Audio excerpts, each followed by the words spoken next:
Hydroxy chloroquine இந்த உலகமே இப்போது ரொம்ப பெரிய அளவில் பேசிக்கொண்டிருக்கும் ஒரு மருந்து தான் ஹைட்ராக்சி குளோரோக்யூன். நாங்கள் இனி இதை பயன்படுத்த மாட்டோம், எங்களுடைய கிளினிக்கல் ட்ரையலில் நாங்கள் இதை உபயோகப்படுத்த மாட்டோம் அப்படின்னு சொல்லி வேர்ல்டு ஹெல்த் ஆர்கனைசேஷன் சொல்கிறாங்க. இந்தியா ஒரு பக்கம் அப்படியே தள்ளி நின்று நாங்கள் அதை தான் உபயோகிப்போம், என்ன செய்கிற அப்படின்னு சொல்லி அவங்க வேறு பக்கமாக ஒரு யோசனையை சொல்கிறாங்க. அமெரிக்காவின் அதிபர் டொனால்டு ட்ரம்ப் போன வாரம் வரை நான் அதை தான் நான் சாப்பிட்டுட்டு இருந்தேன் அப்படின்னு சொல்கிறார். ஆனால் அமெரிக்காவில் பல இடங்களில் ஹைட்ராக்சி குளோரோக்யூன் என்பது தடை செய்யப்பட்டிருக்கிறது. இந்த ஹைட்ராக்சி குளோரோக்யூன்னா என்ன? உண்மையில் இதை தடைப்படுத்தியதால் அடுத்ததாக நடைபெற போகும் உலக அதிர்வுகள் என்ன? இதைத்தான் இந்த ஒரு பதிவில் பார்க்க போகிறோம். சின்ன டாபிக் கிடையாதுங்க, பெரிய டாபிக். அன்பு தமிழஞ்சங்களுக்கு தமிழ் பொக்கிஷத்தின் வணக்கங்கள்.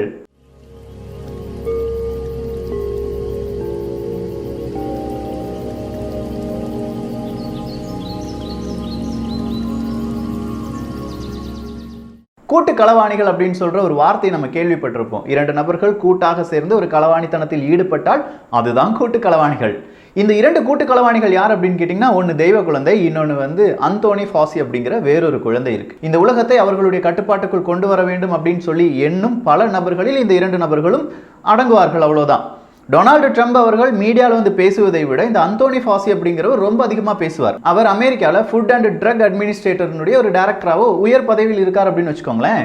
ஸோ அவர் சொல்ற மாதிரியான பலவிதமான எண்ணங்களும் இல்லாட்டி அதனுடைய பிரதிபலிப்பும் தான் அமெரிக்காவில் நடைபெறும். அமெரிக்காவில் என்ன நடைபெறுகிறதோ அதுதான் உலக நாடுகளில் நடைபெறும். இது எழுதப்படாத ஒரு விதி. சரி, இப்போ நம்ம தெய்வ குழந்தை அவர் 7 கம்பெனி தொடங்கி இந்த கொரோனா வைரஸுக்கு வேக்சின்லாம் தயாரித்து கொண்டு இருக்கிறார்கள். ஒரு பக்கம் அப்படியே இருக்கட்டும், எந்த கம்பெனி நான் வேக்சின் தயாரிச்சுட்டு இருக்கேன் அப்படின்னு சொன்னாலும் அதில் போய் ஷேரை வாங்கிடுறாரு இந்த தெய்வ குழந்தை. ஒரு பக்கம் அவர் அப்படி ஓடிட்டு இருக்கும்போது, இன்னொரு பக்கம் நம்முடைய சாதாரண மக்கள்லாம் இருக்காங்க பாருங்க. இந்த கொரோனா வைரஸால் பாதிக்கப்பட்டவர்கள், பாதிக்கப்பட போபவர்கள், இப்படி நிறைய பேர் சாதாரண மனிதர்கள் இருக்கும்ல, அவங்களெல்லாம் பாதிப்படையும் ஒரு விதமான நிகழ்வுகளில் ரொம்ப பெரிய இம்பாக்டை செலுத்துகிறார் அந்தோனி ஃபாசி அப்படிங்கிற அந்த ஒரு குழந்தை. சரி, இவங்க என்னதான் செய்யறாங்கன்னு கேட்டால், ஹைட்ராக்சி குளோரோக்யூனை நீங்க பயன்படுத்தக்கூடாது அப்படிங்கிற ஒரு கட்டளையை கொடுக்கிறார்கள்.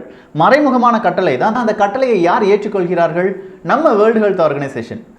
நம்ம வேர்ல்டு ஹெல்த் ஆர்கனைசேஷன்லாம் கிடையாது, அவர்களுடைய வேர்ல்டு ஹெல்த் ஆர்கனைசேஷன் அதை ஏற்றுக்கொள்கிறது. உதாரணத்துக்கு ஒரே ஒரு சின்ன விஷயத்த நம்ம சொல்லிடுறேன், ஏன்னா இந்த பெரிய டாப்பிக்கை சின்னதாக உங்களுக்கு புரிகிற மாதிரி சொல்லணும்னா, நம்ம ஊரில் கடலை இருக்கு பாருங்க, நிலக்கடலை. அது ரொம்ப பெரிய அளவில் சாகுபடி செய்தார்கள் நம்ம விவசாயிகள். ஒரு கட்டத்தில் நிறைய ஃபாரின் கம்பெனிலாம் இங்கே அந்த கடலையை பல நாடுகளுக்கு ஏற்றுமதி செய்ய வேண்டும் அப்படின்னு சொல்லும்போது, கடலையை சாப்பிட்டா ஆண்மை குறைவு வரும் அப்படின்னு சொல்லி ஒரு வதந்தியை பரப்பி விட்டுட்டானுங்க. இப்படி வதந்தி வந்த உடனே கடலை வியாபாரிகளுக்கும் கடலை விவசாயிகளுக்கும் ரொம்ப பெரிய நஷ்டம். ஸோ அதை நாங்கள் வாங்கிக் கொள்கிறோம் அப்படின்னு சொல்லி வெளிநாட்டுக்காரன் என்ன செஞ்சான், அதற்கு ரொம்ப துச்சமான விலை கொடுத்து அவன் எக்ஸ்போர்ட் செய்ய ஆரம்பிச்சான். அப்படி எக்ஸ்போர்ட் செஞ்ச பிறகு நமக்கு வேறொரு சாக்லேட்லாம் இங்கே வந்துச்சு, ஸ்னிக்கர்ஸ் அப்படின்னு சொல்லுவாங்க, இல்லாட்டி நிறைய விதமான சாக்லேட்ஸ் சொல்லுவாங்க. அதுக்குள்ள ஒரே ஒரு கடலையை உள்ளக்க வச்சு இதை சாப்பிட்டா உன்னுடைய ஒரு நேர பசி அடங்கிவிடும் அப்படின்னு சொல்லி ஒரு அட்வர்டைஸ்மெண்ட் எல்லாம் போட்டு, அதுவும் இந்தியா மீடியாவிலேயே போட்டு, நம்மகிட்ட இருந்து கொண்டு போன அந்த கடலையை மறுபடியும் திருப்பி நம்மகிட்டே அதை சாப்பிட சொன்னான். நம்ம ஆட்கள் என்ன செஞ்சோம், அவ்வளோ நாள் கடலை மிட்டாய் சாப்பிட்டுட்டு இருந்த நம்ம ஆட்கள் திடீர்னு இப்போ இந்த ஸ்னிக்கர்ஸ் அப்படிங்கிற பல விதமான என்ன செஞ்சுட்டாங்க, அந்த சாக்லேட்லாம் வாங்கி சாப்பிட ஆரம்பிச்சுட்டாங்க. இப்போ ஆண்மை குறைவு வந்துச்சுன்னு அப்படின்னு சொல்லி ஒரு விளம்பரம் சொன்னானுங்கல்ல, அதை அப்படியே நிப்பாட்டிட்டானுங்க. அவ்வளோதான். ஸோ அவங்க தர்ற சாக்லேட்டை சாப்பிட்டா ஆண்மை குறைவு வராது, நம்ம ஊரில் இயற்கையாக விளைந்த நிலக்கடலையை சாப்பிட்டா ஆண்மை குறைவு வரும் அப்படின்னு சொல்லி ஒரு வதந்தியை பரப்பி விட்டுட்டாங்க. இப்போ நம்மகிட்ட நிலக்கடலை என்பது பறிக்கப்பட்டது. இது ஒரு எக்ஸாம்பிள் தான். இன்னும் ஒரு சின்ன எக்ஸாம்பிள் பார்த்துக்கலாம். செஸ் போர்ட், செஸ் நம்ம நிறைய பேர் விளையாண்டுருப்போம். அதில் முன்னாடி நிற்கிறது சோல்ஜர்ஸ், அந்த இராணுவ வீரர்கள் இல்லாட்டி வீரர்கள். அவர்களை கொன்று விட்டால் ஈஸியாக ராஜாவை என்ன செஞ்சிடலாம், அடித்து தூக்கிடலாம். ஏன்னா அவங்க தான் மெயின் அந்த ராஜாவை பாதுகாத்துட்டே இருப்பாங்க. இதே மாதிரியான ஒரு மருந்து தான் ஹைட்ராக்சி குளோரோக்யூன் என்று இந்திய அரசாங்கம் சொல்கிறது, ஐசிஎம்ஆர் சொல்கிறார்கள். ஐசிஎம்ஆர் ஒரு 1300 1600 நபர்களுக்கு, அதுவும் இந்த கொரோனா வைரஸை எதிர்த்து போராடும் உண்மையான போராளிகளுக்கு ஹைட்ராக்சி குளோரோக்யூன் பிளஸ் வேறு சில மருந்துகளையும் சேர்த்து 2 காம்பினேஷன் சொல்லியிருக்காங்க. அந்த மருந்தை நான் நேரடியாக சொல்லலை, ஏன்னா நிறைய பேர் அதை மெடிக்கல் ஷாப்பில் போய் வாங்கி தானாகவே உட்கொள்வதற்கான நிறைய வாய்ப்புகள் இருக்கு. அதனால தான் இப்போதைக்கு இந்த ஹைட்ராக்சி குளோரோக்யூனை மட்டும் நீங்கள் தெரிந்து கொண்டால் போதும். ஸோ இந்த ஹைட்ராக்சி குளோரோக்யூன் பிளஸ் அந்த 2 விதமான மருந்துகளை கொடுக்கும்போது அந்த கொரோனா வைரஸை எதிர்த்து போராடும் நபர்களுக்கு கொரோனா வராம இருக்கு. எனவே நம்முடைய இந்திய மருத்துவ ஆராய்ச்சி கழகம் என்ன சொல்லுது, இந்த ஹைட்ராக்சி குளோரோக்யூன் நிச்சயமாக எல்லா மனிதர்களுக்கும் கொடுக்கப்பட வேண்டும், கொரோனாவை எதிர்த்து போராடும் எல்லா மனிதர்களுக்கும். சாதாரணமா என் வீட்டில் இருக்கிற எங்க அப்பா அம்மாக்கு எனக்கெல்லாம் இந்த கொரோனா வைரஸ் மருந்து அப்படி இல்லைன்னா ஹைட்ராக்சி குளோரோக்யூன் அப்படிங்கிற மருந்துலாம் தேவை கிடையாது. கொரோனா வைரஸ் பாதிப்பு வரும் இல்லாட்டி வரக்கூடிய சான்ஸ் இருக்கு அப்படின்னு சொல்றவங்களுக்கு மட்டும்தான் இந்த மருந்து கொடுக்கப்பட வேண்டும். அதை கொடுக்கலாம் அப்படின்னு சொல்லி ஒரு மருத்துவ ரீதியாக சில ரிப்போர்ட்டை நம்ம மே மாதம் 22ஆம் தேதி வெளியிடுறோம். மே 26ஆம் தேதி வேறொரு ரிப்போர்ட் வருது. வேர்ல்டு ஹெல்த் ஆர்கனைசேஷன் மொத்தமாக ஹைட்ராக்சி குளோரோக்யூனை தடைப்படுத்துகிறோம் அப்படிங்கிற அந்த ரிப்போர்ட் தான். இதை கேட்ட உடனே இத்தாலி, பெல்ஜியம், ஜெர்மனி, இன்னைக்கு ஜெர்மனி கூட ஹைட்ராக்சி குளோரோக்யூனை நாங்கள் முழுவதுமாக கிளினிக்கல் டெஸ்ட்ல இருந்து நிறுத்தி வைக்கிறோம் அப்படின்னு சொல்ற ஒரு அறிவிப்பை கொடுத்துட்டாங்க. ஸோ இந்த ஹைட்ராக்சி குளோரோக்யூன் மலேரியா காய்ச்சலுக்காக 65 வருடங்களாக நாம் உபயோகிக்கும் ஒரு மருந்து. வேறொரு இன்ட்ரெஸ்டிங்கான விஷயம் சொல்ல போனா, இந்த அந்தோனி ஃபாசி அப்படின்னு சொல்றோம் பாருங்க, அவர் இருக்கிற சில கழகங்கள் இருக்கு. அது என்னன்னா நேஷனல் இன்ஸ்டிடியூட் ஆஃப் ஹெல்த் அப்படின்னு சொல்லுவாங்க, NIH அப்படின்னு சொல்லுவாங்க, அமெரிக்காவினுடைய food and drugs administration, FDA அப்படிங்கிறது. இது எல்லாமே 2002 முதல் 2005 வரை மிகப்பெரிய ஒரு ஆராய்ச்சியை செய்கிறார்கள். ஏன்னா சார்ஸ் சீனாவிலிருந்து வெளிவந்து விட்டதுப்பா. சார்ஸ் இதே கொரோனா வைரஸ், இதே கொரோனா ஃபேமிலியை சேர்ந்த ஒரு வைரஸ் தான் சார்ஸ் அப்படின்னு சொல்லலாமே. அந்த வைரஸ் வெளியில வந்த உடனே அதை கட்டுப்படுத்துவதற்காக ஏதாவது மருந்து இருக்கா அப்படின்னு சொல்லி ஆராய்ச்சி செய்யும் போது அவர்களால் இந்த உலகத்திற்கு அறிமுகப்படுத்தப்பட்ட ஒரு மருந்து தான் ஹைட்ராக்சி குளோரோக்யூன். மலேரியாவுக்கு அந்த மருந்து இருக்கு. இந்த மருந்தை நீங்க உட்கொண்டால் சார்ஸ் உங்களை வந்து அண்டாது, சீக்கிரமா உங்களை பாதிக்காது அப்படின்னு சொல்ற ஒரு ரிசல்ட்டை ஒரு அறிவியல் பேப்பர்ல, ரிசர்ச் பேப்பரை அவங்க வெளியிடுகிறார்கள். அந்த ரிசர்ச் பேப்பர் 2005 வெளிவந்தது. ஸோ 2005 ஹைட்ராக்சி குளோரோக்யூன் நல்ல மருந்து அப்படின்னு சொன்னவர்கள் இன்று 2020 ஹைட்ராக்சி குளோரோக்யூன் நல்ல மருந்து கிடையாது, அதை சாப்பிட்டா உனக்கு இதய நோய் வரும் என்று சொல்கிறார்கள். இதே ICMR, நம்ம இந்திய மருத்துவ ஆராய்ச்சி கழகம் என்ன சொல்லுது? மருந்து நாங்கள் கொடுத்து பார்த்தோம்ப்பா, 1% 3% நபர்களுக்கு மட்டுமே இதயத்தில் சின்னதாக ஒரு பிரச்சனை வருவதை நாங்கள் பார்த்திருக்கிறோம். மேலும் இந்த பிரச்சனை வந்தால் நாங்களும் ஹைட்ராக்சி குளோரோக்யூனை நிறுத்தி விடுவோம். அந்த பிரச்சனை வரல, அதனால நாங்கள் கொடுத்துட்டு இருக்கோம் அப்படின்னு சொல்றாங்க. ஸோ இதுக்கு சைடு எஃபெக்ட் இருக்கு. இந்த ஒரு மருந்துக்கு தான் சைடு எஃபெக்ட் இருக்கா? இல்லையே. இதெல்லாம் நார்மலாக நம்ம சொன்னாலாம் மக்கள் ஏற்றுக்கிட மாட்டாங்க. ஆனால் ஜான்ஸ் ஹாப்கின்ஸ் அப்படிங்கிற யூனிவர்சிட்டியில் ஒரு டாக்டர் சொன்னால் ஏற்றுக்கொள்வார்கள். ஜான்ஸ் ஹாப்கின்ஸ் யூனிவர்சிட்டி எது அப்படின்னு தானே கேட்குறீங்க. இந்த உலகத்தில் கொரோனா வைரஸால் எத்தனை நபர்கள் சாகிறார்கள், எத்தனை நபர்கள் மீண்டு வருகிறார்கள் அப்படிங்கிற புள்ளி விவரத்தை இந்த உலகத்திற்கு துல்லியமாக எடுத்து வைக்கும் ஒரு நிறுவனம் தான் ஜான்ஸ் ஹாப்கின்ஸ் அப்படிங்கிற ஒரு ஆராய்ச்சி கழகம், இல்லாட்டி ஒரு யூனிவர்சிட்டின்னு வச்சுக்கோங்களேன். இவங்களும், அதாவது இந்த ஜான்ஸ் ஹாப்கின்ஸ் அப்படிங்கிற அந்த யூனிவர்சிட்டியும் நம்ம பில்கேட்ஸும் சேர்ந்து தான் இந்த வைரஸ் வருவதற்கு ஒரு 3 மாதத்திற்கு முன்பாகவே வைரஸ் வந்தால் என்னென்ன செய்ய வேண்டும் அப்படிங்கிற ஒரு சிமுலேஷன் ப்ரோக்ராம்லாம் ஈடுபட்டவர்கள். அப்படிப்பட்ட ஜான்ஸ் ஹாப்கின்ஸ் யூனிவர்சிட்டியில ஒரு டாக்டர் இருந்தார். எல்லா இடங்களிலும் சில நல்லவர்கள் இருக்கத்தான் செய்வார்கள். அவருடைய பெயர் டாக்டர் பார்பரா ஸ்டார்ஃபீல்ட் என்பவர் தான். இந்த டாக்டர் பார்பரா ஸ்டார்ஃபீல்ட் என்பவர் ஜமா, அதாவது journal of the American medical association அப்படிங்கிற ஒரு ஜேர்னல்ல ரொம்ப முக்கியமான ஒரு ரிசர்ச் பேப்பரை வெளியிடுகிறார் 2000ஆவது வருடம். அந்த ரிசர்ச் பேப்பர்ல என்ன தெரியுமா சொல்றாரு? நீங்க இந்த food and drug administration, national institute of health, நீங்க எல்லாம் சேர்ந்து பரிந்துரைத்த மருந்துகளை உட்கொள்வதால் ஒவ்வொரு வருடமும் கிட்டத்தட்ட 1 லட்சத்திற்கும் மேற்பட்ட அமெரிக்கர்கள் இறந்து போகிறார்கள். இதற்கான தீர்வு என்ன அப்படின்னு சொல்லி அவருடைய ரிசர்ச் பேப்பர், எந்த மருந்தை எத்தனை பேர் சாப்பிட்றாங்க அப்படிங்கிறத பார்த்து அது எத்தனை பேர் இறந்து போறாங்கிற புள்ளி விவரத்துடன் எடுத்து உரைக்கிறார். ஸோ ஒரு மருந்துல சைடு எஃபெக்ட் இருக்குன்னு சொன்ன இந்த ஃபுட் அண்ட் ட்ரக் அட்மினிஸ்ட்ரேஷன், ஸ்டார்ஃபீல்டு சொன்ன அந்த ஒரு 1 லட்சம் நபர்கள் இறந்து போனார்கள் பாருங்க, அந்த ஜேர்னலை அடுத்த வருடமே அவங்களுடைய ஜேர்னல் பதிவிலிருந்து நீக்கிறதுக்கான பலவிதமான முயற்சிகளை எடுத்து தோல்வியில் முடிகிறது. இதே மாதிரி வேறொரு டாக்டர் ஒரு புத்தகத்தை எழுதுகிறார். அந்த புத்தகம் என்ன தெரியுமா சொல்லுது? இன்னைக்கும் நீங்க அமேசான்ல போனா அது கிடைக்கும். அந்த புத்தகத்தில் அவர் சொல்லியிருக்கிறார், இந்த உலகில் 3வது கொடிய வியாதி பிக் ஃபார்மா, மருந்து கம்பெனிகள் அப்படின்னு சொல்லியிருக்கார். இங்க கரப்டடான இந்த மருந்து கம்பெனிகளால் தான் பல மனிதர்களும் இறந்து வருகிறார்கள் அப்படிங்கிற ஒரு உண்மையை போட்டுடைக்கிறார். ஹைட்ராக்சி குளோரோக்யூன், பிக் ஃபார்மா, இவங்க 2 பேருக்கும் என்னடா சம்பந்தம்?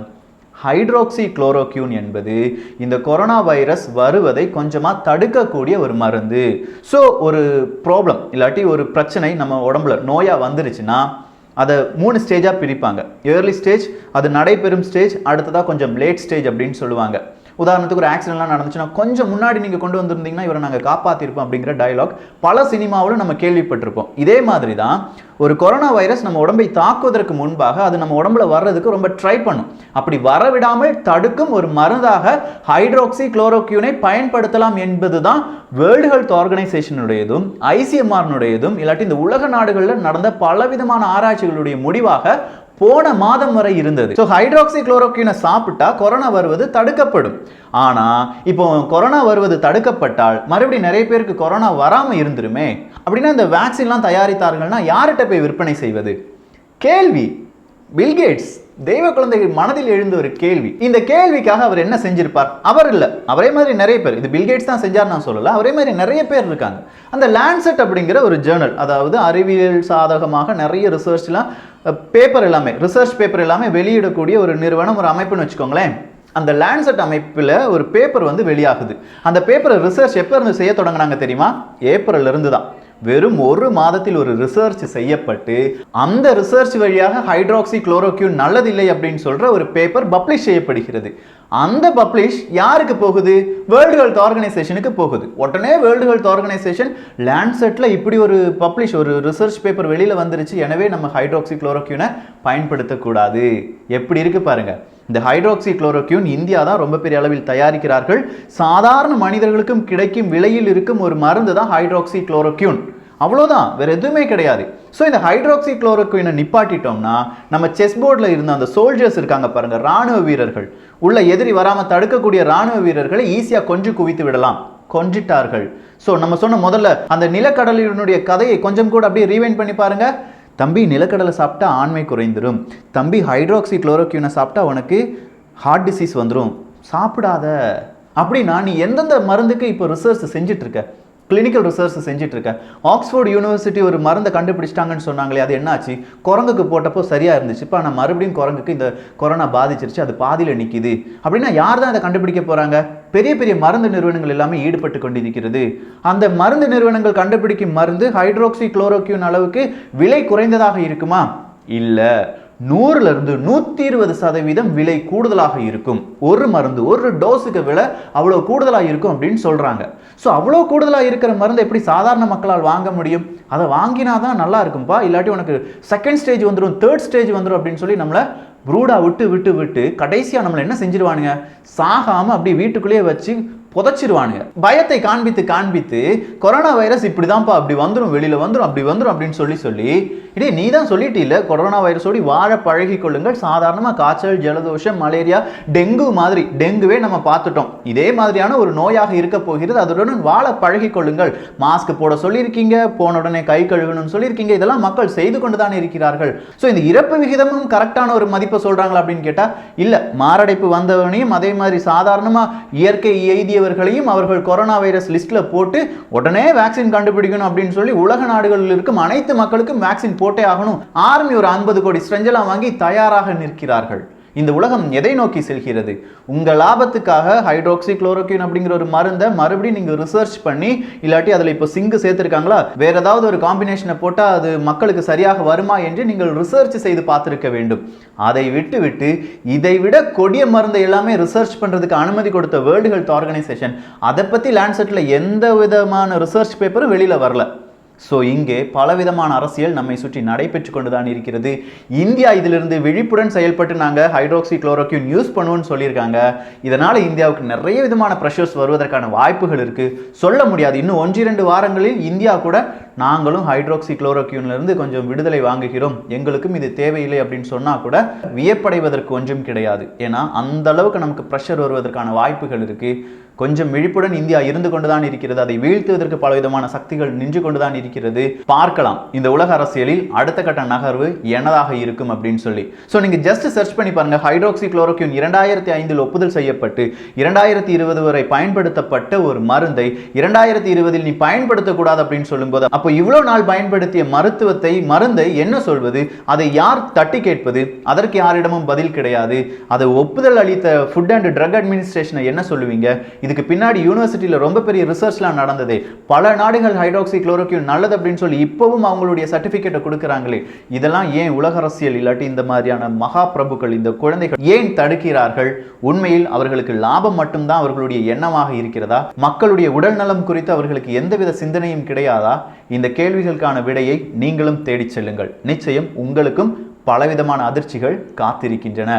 இந்த ஒரு பதிவை குறித்துள்ள உங்களுடைய கருத்துக்கள் இங்கே வரவேற்கப்படுகின்றன. எல்லோரும் தமிழ் பொக்கிஷத்தில் இணைந்திருங்கள். தமிழ் பொக்கிஷம் சேனலை சப்ஸ்கிரைப் செய்யாத தோழர்கள் தயவுசெய்து சப்ஸ்கிரைப் பண்ணிக்கோங்க. இதை நீங்க மட்டும் தெரிஞ்சா போதாது, நிறைய பேருக்கு தெரிய வைங்க. ஹைட்ராக்சி குளோரோக்யூனை பத்தி நிறைய பேர் தெரிந்து கொள்ளட்டும், நிறைய பேர் புரிந்து கொள்ளட்டும், அதனுடைய உண்மைத்தன்மை வெளியில் வரட்டும், இந்தியா இதில் வெல்லட்டும். நல்லதை பகிர்ந்து நல்ல சமுதாயத்தை உருவாக்குவோம். நன்றி, வணக்கம்.